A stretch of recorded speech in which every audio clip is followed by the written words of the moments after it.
El océano tal como lo conocemos hoy es apenas una sombra pálida de lo que fue hace millones de años. Los tiburones modernos, que inspiran terror supersticioso en las personas, habrían sido simple presa menor según los estándares de las épocas prehistóricas. En las profundidades del pasado se ocultan criaturas tan monstruosas que la mente las acepta con dificultad. Y lo más asombroso, todas fueron absolutamente reales. Cameroceras, el primer soberano. Antes de hablar de tiburones y reptiles, hay que retroceder hasta el principio mismo.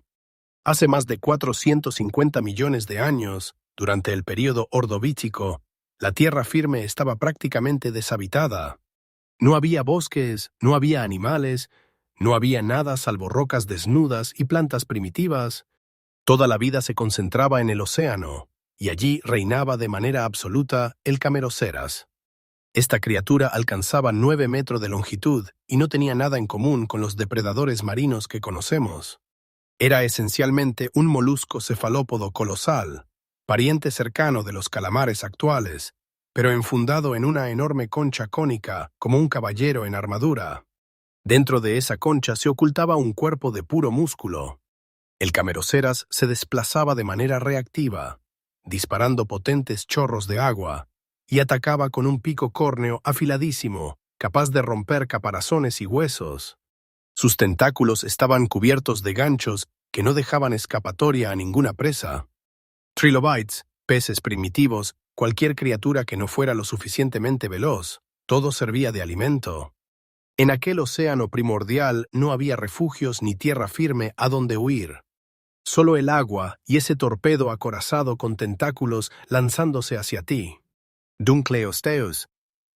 Llamaseasis la guillotina viviente. Transcurrieron otros 90 millones de años, y en los mares devónicos apareció un depredador de naturaleza radicalmente distinta. El Dunkleosteus no se parecía a nada de lo que había existido antes. Con entre 6 y 10 metros de longitud, estaba recubierto de gruesas placas óseas que blindaban su cabeza y la parte delantera del cuerpo, una auténtica máquina de guerra viviente. Pero su característica más temible era la mandíbula. Sin dientes convencionales, poseía en su lugar afiladas láminas de hueso que funcionaban como cuchillas de guillotina. La mandíbula se cerraba en menos de 1/20 de segundo, con una fuerza superior a los 60 N. Según los cálculos de los científicos, eso era suficiente para partir a una tiburón por la mitad de un solo movimiento. El Dunkleosteus no masticaba su comida, la seccionaba con precisión mecánica. Su armadura fosilizada parece forjada por un herrero que se preparaba para la guerra. Protuberancias, crestas, cicatrices de batallas olvidadas hace mucho tiempo.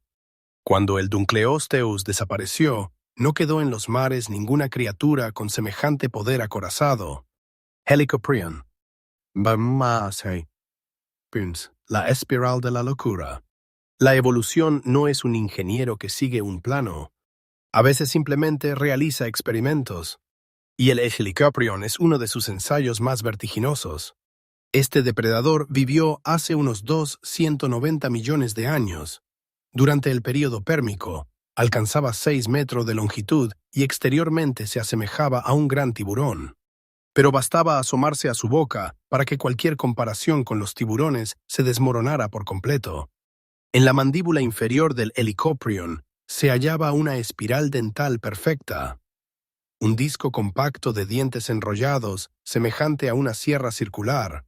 Durante décadas, este fósil dejó perplejos a los paleontólogos. Los científicos debatían.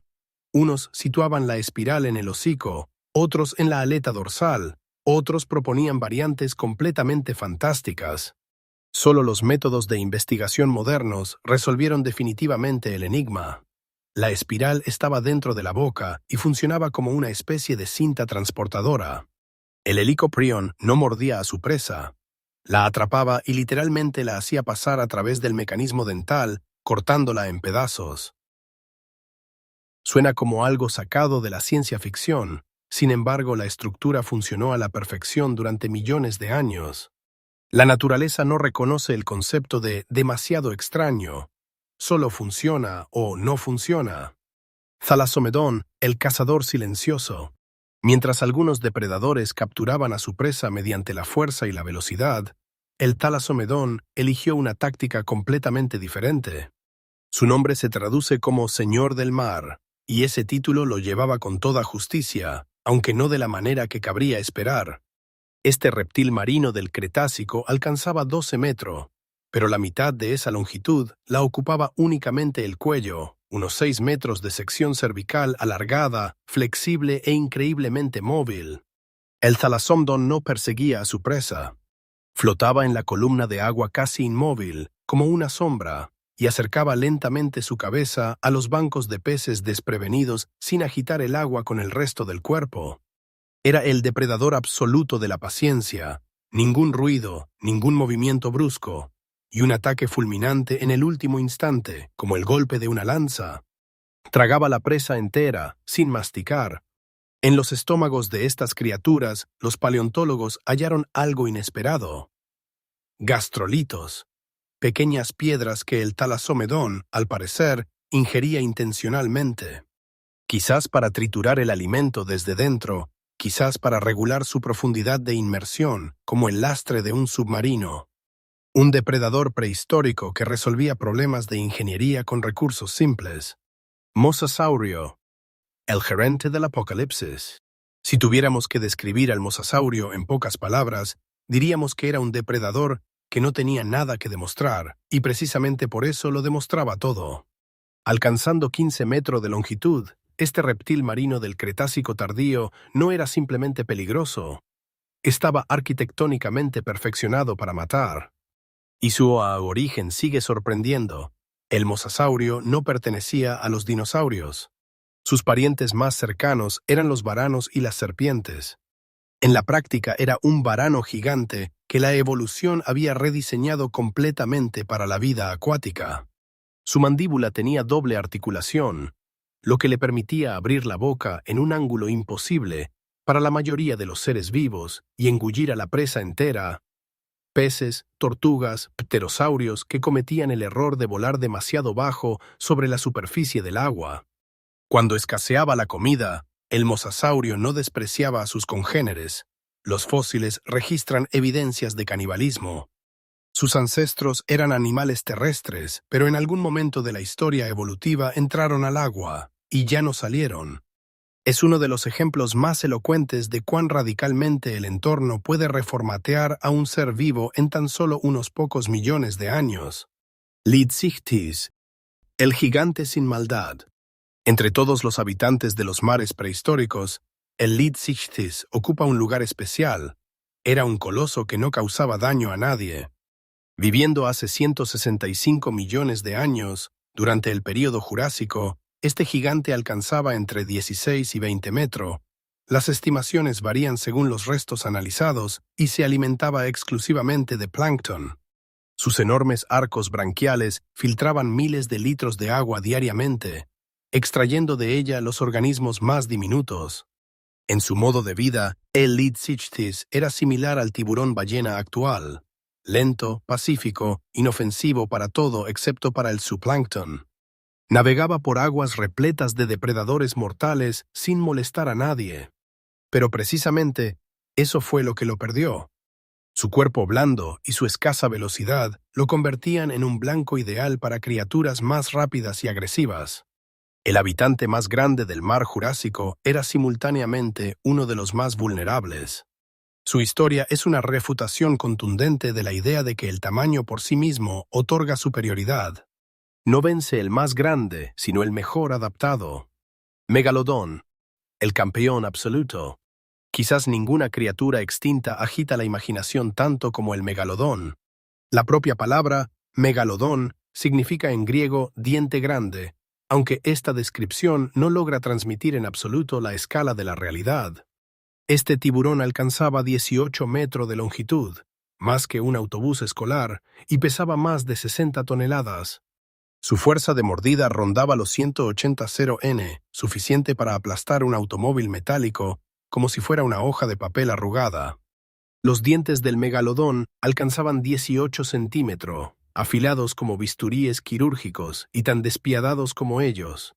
No mordisqueaba a su presa, extraía de ella fragmentos comparables a secciones enteras del cuerpo. Los huesos de ballenas hallados por los paleontólogos presentan marcas de mordidas perfectamente circulares, como si se les hubiera aplicado una prensa de estampado gigante.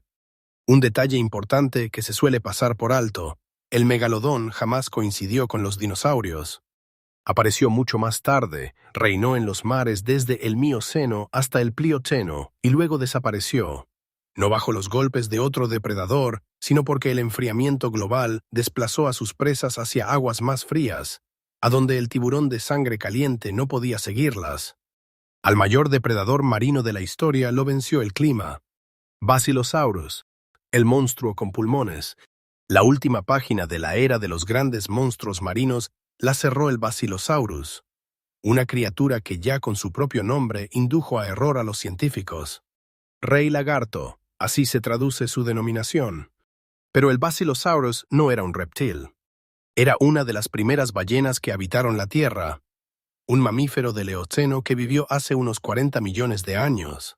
Alcanzando 18 metros, poseía un cuerpo extraordinariamente alargado, casi similar al de una anguila gigante.